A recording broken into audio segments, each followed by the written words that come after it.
Can you believe it? Another mass shooting.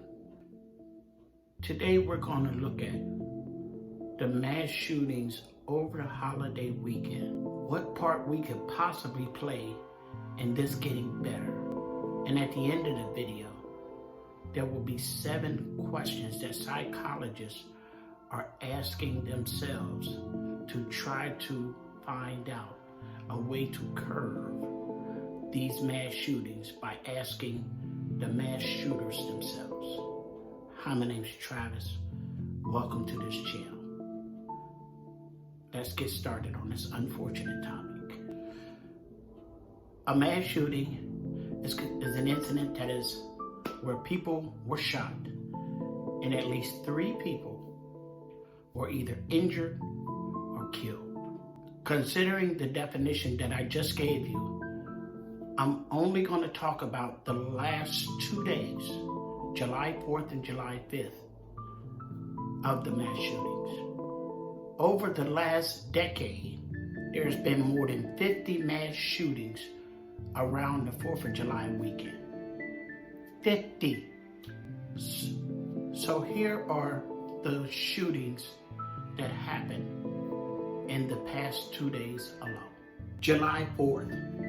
Akron, Ohio. 4 people were injured outside of a community center just after midnight. Authorities believe the shots were fired by 2 or more individuals during a party on the parking lot to celebrate the 4th of July. Akron police say the crowd at first thought the gunfire was fireworks until they started seeing victims that were struck, including themselves. 3 18-year-old women and 1 19-year-old man were amongst the 4 people injured. Shreveport, Louisiana, July 4th. Mass shooting during a 4th of July celebration that night. 6 people were wounded. 3 people were killed. Early morning 4th of July, Southwest Philadelphia. A block party erupts in gunfire, with a gunman wearing a bulletproof vest and carrying an AR-15 rifle and a pistol. The gunman unloaded on the crowd, and after all the smoke settled, 5 people were killed and 2 were wounded. Fort Worth, Texas, Monday night, 12 o'clock at night. Shots rang out. Several people were shooting back and forth at each other. At the end of the gunfire, 3 people were dead and 8 people were injured. All the injuries came from gunshots. July 5th, Washington, D.C., our nation's capital. 9 people injured, including a 9-year-old and a 17-year-old. There was the report of 1 shooter.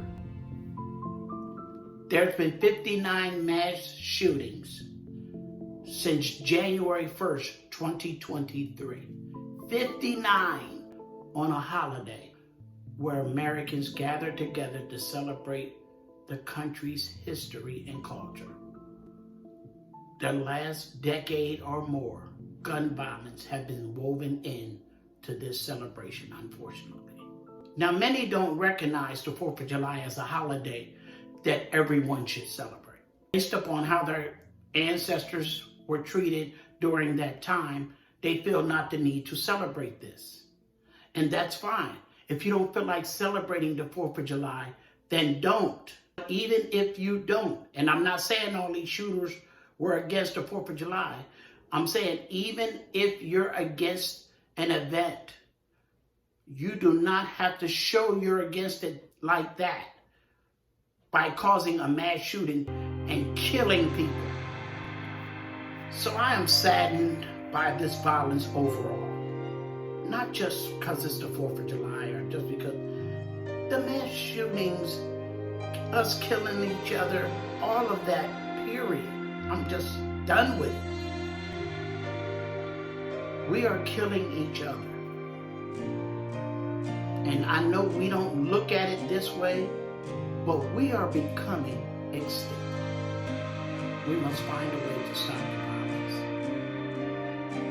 And as I promised you, psychologists said that they're going to start asking these specific questions to the mass shooters that will talk to them and try to figure out what is going on and where are these patterns. And these are some of the questions that they're going to ask them. What drives a mass shooter? What do these mass shooters have in common? What role, if any, does mental health play in their actions? A lot of people try to hide behind, I didn't know what I was doing, a mental health thing. And some people truly do have the mental illness. What does race play in this? Some of the mass shootings have been turned out to be based upon another person's race. And what about the internet? Does internet coverage of mass shootings bring out a copycat or somebody that wants to replicate what they just saw being done? Do active shooter drills and armed guards save lives at schools, at jobs, at places like that where mass shootings have become very known when it's an inside event? What can be done in churches, jobs, and other venues to make the next mass shooting less likely? If these psychologists come together and talk to these people and really try to get a feel of what's going on, I really believe that at some point they can prevent a mass shooting from occurring. And if we prevent one mass shooting, we've done a lot. So I commend them for trying to find out the reason for these mass shootings. And there's no better way to find out than going to the actual source of mass shooters. You're not going to find it in a book. You're only going to find it by interacting with them, if they will interact with you. That's the way you're going to find patterns and things that happen with these mass shooters. What they're thinking, what they was going through prior to it, what they were going through during it. We have to try something. So if you liked anything I said in this video, leave a comment, subscribe, leave your thoughts. If you have any ideals that you think of that make work, I work with a lot of psychologists. I will pass on any ideals that I think will be of value at this point. Any ideals. I don't know everything. Lieberman out.